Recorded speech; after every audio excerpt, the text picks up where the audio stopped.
Hey everybody, it's Adam with the Productivity Academy. Today is the first day of November 2017, and if you're watching for the very first time, if you're on Facebook, hopefully you can like the page or give me a like. If not, if you're on YouTube, if you want to subscribe and stay up to date, that way you see the videos first. We do reviews, do updates on existing reviews and products and apps, and talk about productivity and process and all that good stuff. So.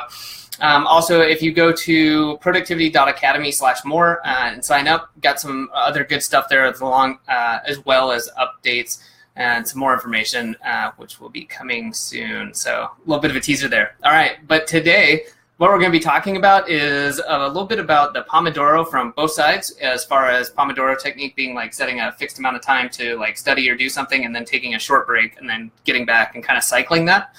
And then a question about how to get excited at night. So not what you might be thinking, pretty tame stuff. And then a couple other odds and ends about process that I wanted to talk about. And then we'll wrap things up there. All right, so let's get into it.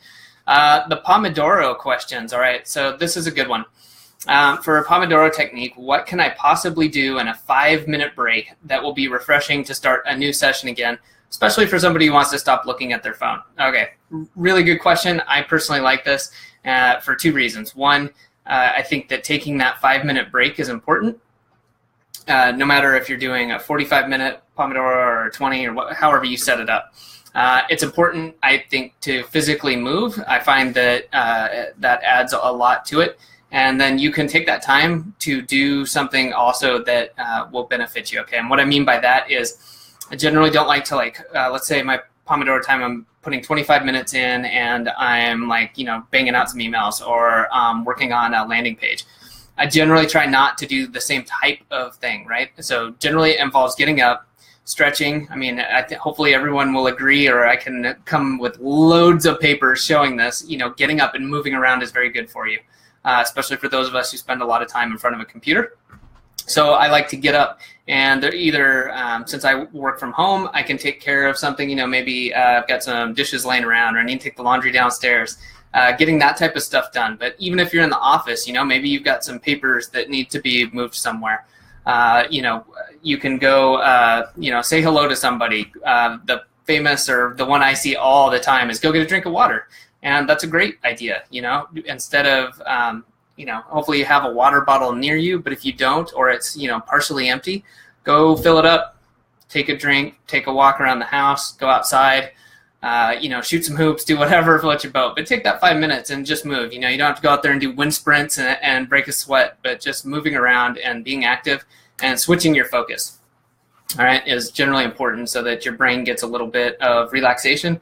And then for myself as well, just physically, my eyes, I find that it's very, very, very helpful, especially as years go on, to not be staring at a screen for hours at a time. Okay, so hopefully those will give you some good ideas.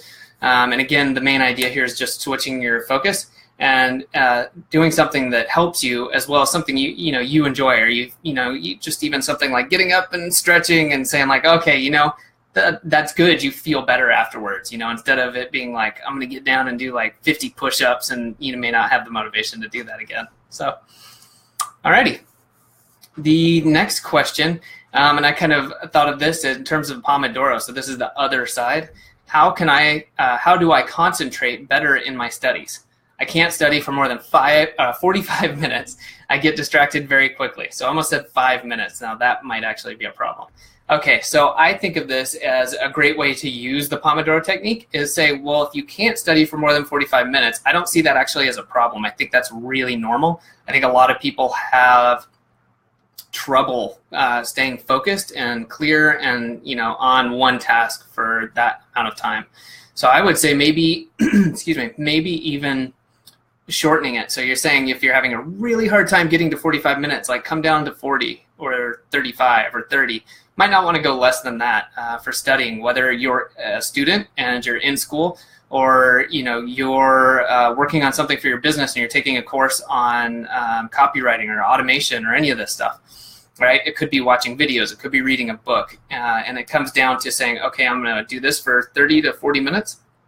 I know I need to focus on this, and then I'm going to take a 5-minute break, get up, go do something else, walk around, stretch, And again, I mean, you can do this at a study hall or in college. I remember doing this. You know, I would keep an eye on my stuff, but, you know, we had a big library and I would just walk around, you know, maybe look at some of the books, take a minute, stretch a little bit, and then come back, clear my mind, and sit back down and get back into it. And I think that's a great way to do it. I just don't know anybody who studies very well for hours and hours on end. I'm not saying that I've never sat down and, you know, there's times where you just need that continual time, but taking a few minutes really helps you reset and keep going. So there was a third question here, and I like this. How do I motivate myself to do something productive after a hard day of work? Tough question. Not gonna lie, because just personally, I really feel this, because at the end of a day, I know myself well enough that in the afternoon I really start to slide, and so I try not to plan really critical things in the afternoon. I can handle meetings, things like that. It works well for me, and I realize I think a lot of people are like this, but maybe some aren't. But then by the time you actually get into the evening, like after dinner, and if you've scheduled something at night, you know what I'm talking about. You're like, yeah, I'm, you know, working on this side business, and I'm going to work 3 hours a night, 3 times a week, and get this done. It's tough. It can be really tough. So I think what I would do here is try to use like a habit loop. And what I mean by that is, if you're doing something, I would try to, you know, tie it to a reward at the end. If I do this activity, then I get something out of it. And yes, some of this comes down to, you know, you just got to do the work. At the same time, what do you get out of it? Or can you reward yourself in a good way?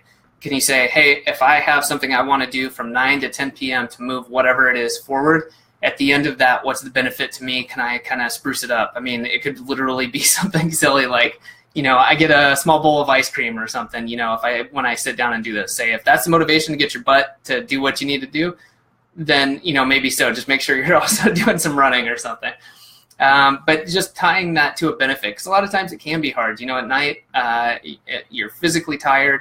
Mentally, you're not generally at your peak for most people, especially if you've been working during the day. So I think that's a good way to do it. There's a more kind of in-depth stuff you can do to that, but tying that to it, as well as maybe at the beginning, here's something if you don't want to, you know, go the bowl of ice cream route, you could start each time you're going to sit down and do your work or whatever it is, and think about why you're doing it. You know, this could be a minute, this could be 5 minutes, and reviewing what's your goal, what is it you're doing, and reminding yourself about that before you get started. And this has 2 big benefits. One, it's a motivational factor, because hopefully you're doing this for some sort of larger reason, right? You know, maybe you're taking a night class and the goal is to get your degree, to get the job you want, you know, et cetera, et cetera. But then also to clarify your goals and help you focus during that session. Unlike my cat, which is very loud. So I think those are some good ideas. Hopefully this helps. I'm going to skip the process stuff and record a separate video for this. I wanted to talk about how to use processes and kind of closing loops in a way that these processes help you stay on top of things automatically. So basically creating processes that are like self-healing. All right, so stuff I'm working on in my own business, and I'm looking forward to sharing this with everybody. So stay tuned for that, and I am going to go deal with a noisy cat. So have a good one, and I'll see everybody next week.